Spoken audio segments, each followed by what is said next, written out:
Okay, once again, good morning. Welcome to our morning devotion or daily devotion. So I'm happy to be here. Welcome and thank you for your tuning in. And I missed you yesterday, because of some instances. I was not able to go on live yesterday, so I'm very sorry for that. So this morning, part eastern part of Luzon were hit by the super typhoon Pepito, and we are praying for their safety. So before we start, let us pray for that safety of those people, of our safety. Our most beloved Heavenly Father, we pray, Father, for the safety of our people, especially those who are on the way, on the path of the typhoon, super typhoon Pepito. Please be with them and guide them, especially the faithful ones, the loyal ones, and the obedient ones, Father, in you. Protect them and keep them safe, not only their life, but as well as, Father, their important properties. And I pray, Father, that they can endure everything by faith. In the name of our Lord Jesus Christ, I claim for their safety. I claim, Father, for their safety and security. In Jesus' name, amen. So welcome to our morning devotion. So that is part of our morning devotion, a prayer for assistance for those who will be hit by typhoon as well as in our place. So today is Sunday. Perhaps I will also invite you to on our Sunday night fellowship. Sunday night fellowship. So that will be around 10 o'clock. No? So first, let us sing. Sing hallelujah to the Lord. Sing hallelujah to the Lord. Sing hallelujah. Sing hallelujah. Sing hallelujah to the Lord. Sing hallelujah to the Lord. Sing hallelujah to the Lord. Sing hallelujah. Sing hallelujah. Sing hallelujah to the Lord. Let us pray. Good morning, Heavenly Father. Thank you for this Sunday morning that you have given to us. Another morning to pray for you, to serve you, to love you, to honor you, and to praise you, to magnify your name, to glorify you, and to pray for the coming of the kingdom of heaven. Heavenly Father, we pray, Father, for the safety of our brothers and sisters, of your faithful, of those who believe in you, Father. I pray, Father, for their safety in Jesus' name. As we go along, Father, with our just last yesterday, the typhoon was hitting our eastern part of our country, and perhaps many damages on your creation. But we cannot deny it, Heavenly Father, because that is part of the call of nature. What we have only, Father, is trust in you, to believe in you, and to hope in you, Heavenly Father, because that is the elements of our faith, the elements of our attendance to you, Heavenly Father. Faith, love, hope, and obedience. Once again, Heavenly Father, please keep us in line with you. Keep us aligned with you. So in Jesus' name, amen.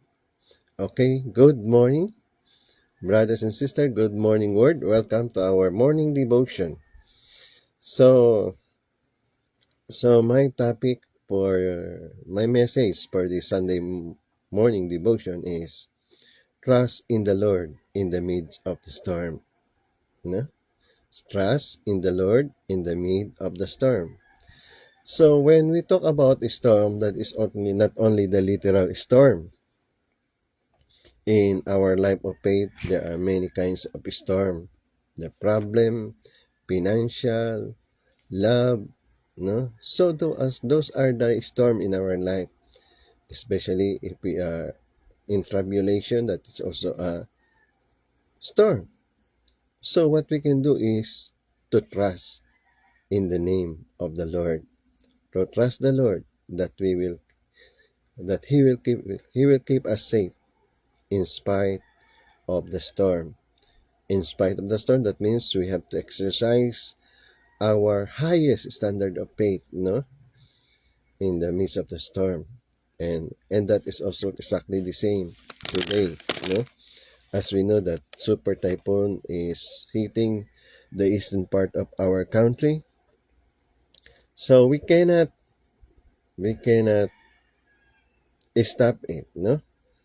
Or we cannot prevent it because that is the call of nature. The nature is also needed it. So perhaps that is also the way of God in order to cleanse the creation, to cleanse the environment, because man is so stubborn, hard-headed, no, that God is asking us to take care of the creation, but man are stubborn, so God does another way in order to cleanse the creation. There is also advantages of the storm. One of the advantages of the storm is to cleanse our environment, the pollution, the rivers, because once the before the storm comes, we can see that the river is very dirty, the environment is polluted. So once that the storm is passing by, so our environment is clean from this pollution.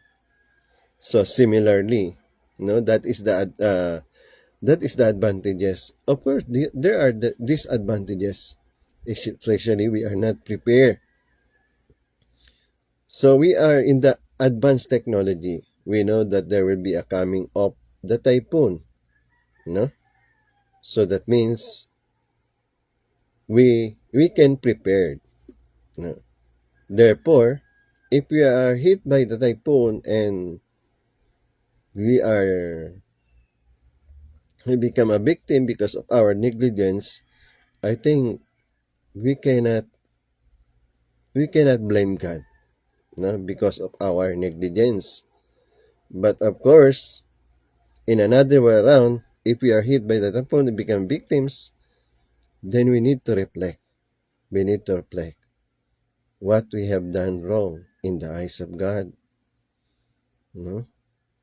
Because honestly, no, immorality, lustfulness, no, corruption, and all those things is happening in our country.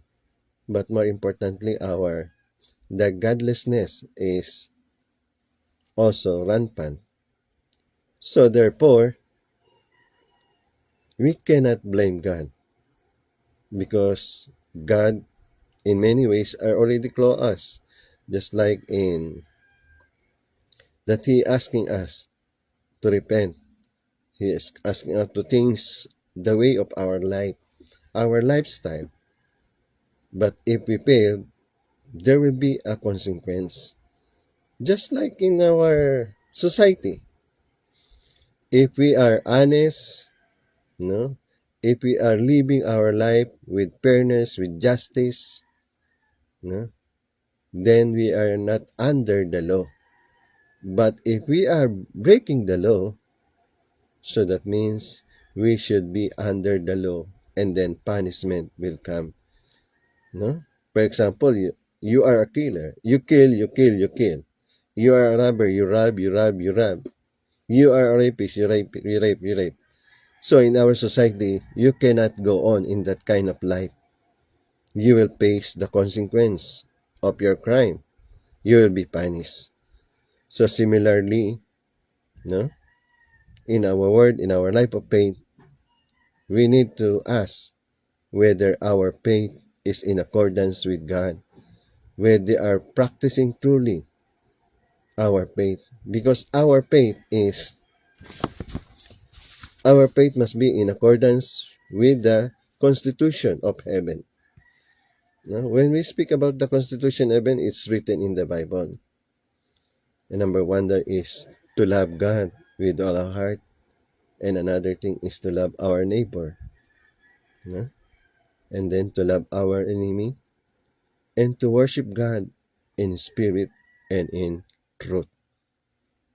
If we break that, then there will be a consequence, no?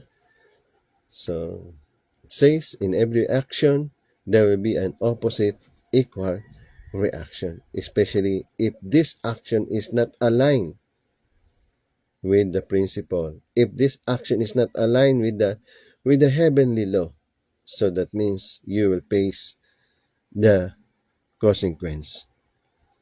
So therefore, in everything that happening in our life, we need to ask ourselves what we have done wrong. No? Then why we are affected by the by this by the dilemma, by the scenario. So that means we need to always be alert. No? We must be always alert. We must be ready. No? And we must always check our life of faith, whether our life of faith is in line with God. No? So our topic is trust in the Lord in the midst of storm. And that is quite difficult. No? Just like our physical body. When real physical body, storm there is referring to the problem. When our physical body is under storm or under problem, then the reaction of our body, we will become stressful. No?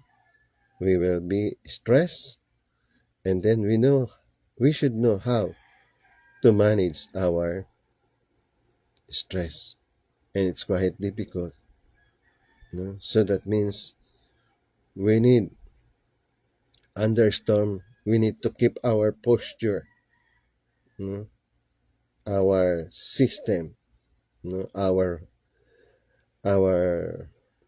our body, so to speak. We should be relaxed, and we should not be under panic. We should not panic, no, in the midst of turmoil, in the midst of storm. There are two kinds of storm: the literal storm and the spiritual storm. So that means when we talk about literal storms, that means we need to exercise our faith. But before going that further, so let us face this literal storm. So literal storm, there are calamities, perhaps, no? There are earthquakes, volcanic eruption, fire, no? Wars, no? Then there is pandemic. So there are many kind of literal storm that we need to face. And then sometimes we need to be strong in order to face those storm in life. So from this, I will take the Bible passages from the book of Matthew chapter 8, verse 23. So this all about when Jesus and the disciples are navigating, no? Navigating into the sea. So let us begin. Let us quote chapter 8, verse 23. Now when he got into a boat, his disciples followed him. So that means our Lord Jesus Christ wanted to go somewhere else. And then to be able to do that, no, the only way is to ride, no, on the boat. So, but the disciples also followed. And suddenly, along the way, they are already in the midst, no? And then the scenario here is our Lord Jesus Christ are sleeping, but the disciples are awake, no? And then suddenly there was a storm. And suddenly a great tempest arose on the sea, so that the boat was covered with the waves, but he was asleep. So there was the turbulent, no? And the sea was unstable, and there was a wave, no, hitting or pumping the boat, and then so to speak, that means perhaps the boat can be sink of this wave. And then the disciples of our Lord Jesus Christ were under panic, and they don't know what to do, no? But the Lord Jesus is just there, no? He's sleeping around because why under these circumstances why our Lord Jesus Christ is sleeping? Why he was not panicking under this storm? One thing is faith in his Father, faith in his Father, faith in God. One thing we are forgetting is who is God is. No? Who is God is? God is almighty. God is powerful. God is the creator of heaven and earth. God is the master of the cosmos.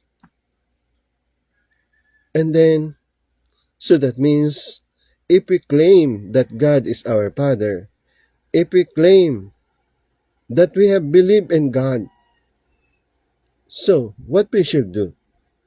I think we should be relaxed in the pace of the storm. No? But the disciples are panicking. And then eventually they are asking the Lord, Lord, we are, we might be sink. No? So let us continue. Then the disciples came to him. So they went to our Lord and Savior Jesus Christ who are sleeping there. And then, our Lord, save us. We are perishing. No, Lord, save us. We are perishing. And then the Lord awake. So, but he said to them, why are you fearful? Or you of little faith? No, why are you faithful of your little faith? So that means if we claim God as our Father, if we claim God as our God, no, that means there is no room for faithlessness. No? There is no room of faithlessness because we have to remember God is the Creator. God is Almighty. God is the Master of the universe. So therefore, there is no room to be afraid. There is no room for panic because God is our God. God is the Master of the universe. And then we have to exercise our faith. Then he arose, no, and rebuked the winds and the sea, and there was a great calm. No, there was a great calm. He said, "Stop." The Lord said, "Stop." And then suddenly the wind and the wave stopped. So perhaps it was a test of faith for the disciples, no?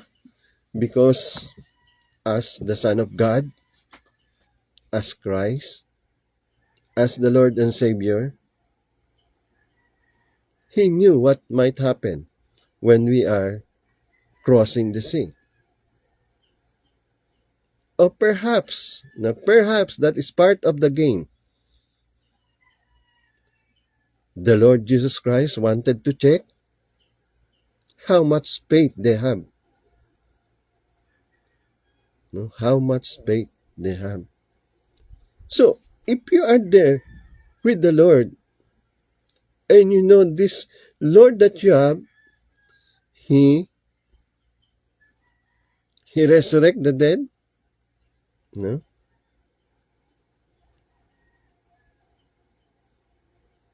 He cleans the lepers, He heals the sick, no? He multiplied the bread. So that means you know the capacity of your Lord. You know the capacity of the Son of God. All the possibility, everything can be done by the Lord as long it is in accordance with God's. No? So that means you are sleeping there. So why? What are you going to do? And then suddenly the wind and waves are there. But what you have also is the Son of God. What you have is the Son of God. So what you are going to do? Are you going to lose your faith? No? So that means perhaps it is a test of faith. So that means once believe we are with God, there is no room to fear. There is no room to be afraid. No? Of course, sometimes for me, sometimes there is a little. No? But I said to myself, I have God as my Father. I have God beside me. So why should I be afraid? No? Why should I be afraid? So, this is the situation. And then also, this is a testimony. No? I remember the Lord Jesus Christ. No? When a blind man is there, no, the disciple is asking, why this blind man is blind? Whose fault is this? But the Lord said, no one is at fault. But these things happen in order for us to see the glory and power of God. So that God will be glorified. So that God will be known. No? So that means if you are sick and that sickness is attended by God personally, so that means God is revealing to you. Because there are two ways. If you are at sick, perhaps you will be healed by a doctor, or perhaps God will attend to you personally. So when God will attend to you personally, that means God is revealing Himself to you. God is saying, I am here. I am beside you. So to speak the same thing with what happened on the boat. The Lord Jesus is there. If the Lord is there, that means they have nothing to be afraid. Besides, assuming they sink with the Lord, and I think that will not happen because the Lord is there. The Son of God is there. And it will not be allowed by the Lord to happen, no, without purpose. So similarly, those things happen without purpose. So what should be our attitude? No? What should be our attitude if we are under storm? Then be not afraid. No? The Bible said, I think the elements of worry is to be afraid. The Lord said, why you should worry? You have nothing to worry. I think that is true. Suppose we are under, you know, under, let's say, we are sick and then the sick is gotten worse.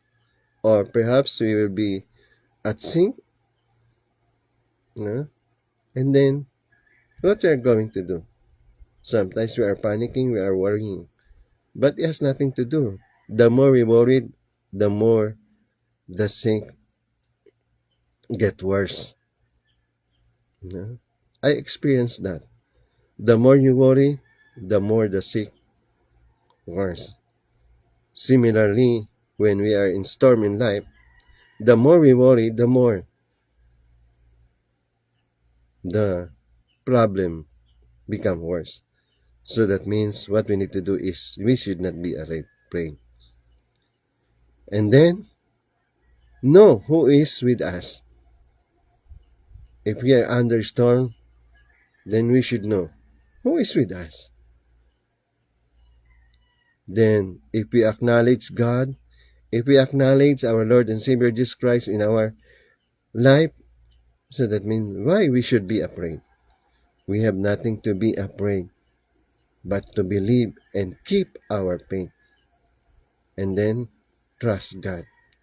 We need to trust God that God has a purpose. No? In everything that happens in our life, God has a purpose. Especially if you are truly a believer. No? If you are truly a believer, that means all those scenario, God has a purpose. And then, the lastly is, we need to have faith in God. If we have faith in God, we have nothing to worry. We have nothing to be afraid of.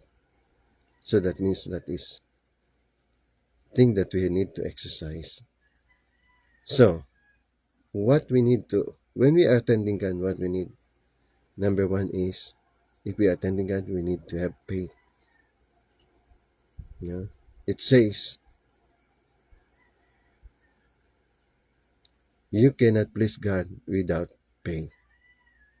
You know? Because we cannot see God, you know, with our naked eye, even with our spiritual eye, we will be only experiencing that there is God. Because God is infinite, so we cannot see God. And then, another is obedience. We need to obey God to the highest level. We need to obey God. Whatever God said, we need to do. And then, we need to be loyal to God. Whatever happens, we will not change. We will not change our attendance to God. We will keep our attendance to God, whatever happens. And last is we need to love God. You know, we need to love God because that is the highest elements of our attending God is loving God. It says there's in Corinthians 13, faith, hope, love. So that is the elements of our attendance to God. And we need to hope that in every storm, God has an answer. God has a way. I remember that song of Don Moen. No, it says there, God will make a way. God will make a way. No? So that means God will not neglect us. And another song says, He will carry. He will carry the cross upon your shoulder. I know my Savior that He will carry me or He will carry you. So that means in every storm, God will carry us. Because God see us always as a baby. So that means if God see us as a baby, that means God is always concerned with us. That is what our Lord says. Be like a child. We must have a childlike. No? We must have a childlike. So that God wanted us to become a baby, to trust Him all the way, no matter what. Because behind God, there is power. Behind God, there is love. Behind God, there is care. God is caring for us. God is loving us. So that means, in the midst of the storm, we need to trust God. To trust God, we must have faith, love, obedience, and hope. Okay? Once again, thank you for your tuning in, and I will see you again tomorrow. And please like and share so that I can reach out to many people again. For those who view me, no, I think that's around 100 plus. Thank you, and I hope that I will increase that day by day. No, not for any self purpose, because the more people are reaching out of this coverage of this morning devotion, then I will be happy because I have done my purpose. No? My purpose is to outreach. No? So I admire Billy Graham. No? In spite of Billy Graham greatness, in spite of Billy Graham popularity, no? In giving the words of God, he never claimed anything under the sun. No? He never claimed anything for himself. But he continually preached the words of God. Similarly, that is my motivation, to be like Billy Graham, that I will not claim anything under my name, because the word that I have speaking, the word that I have spoken is the words of God. It is not mine. It is God's word. So I cannot claim anything under the sun. Okay, thank you, and God bless, and see you tomorrow. In Jesus' name, God bless.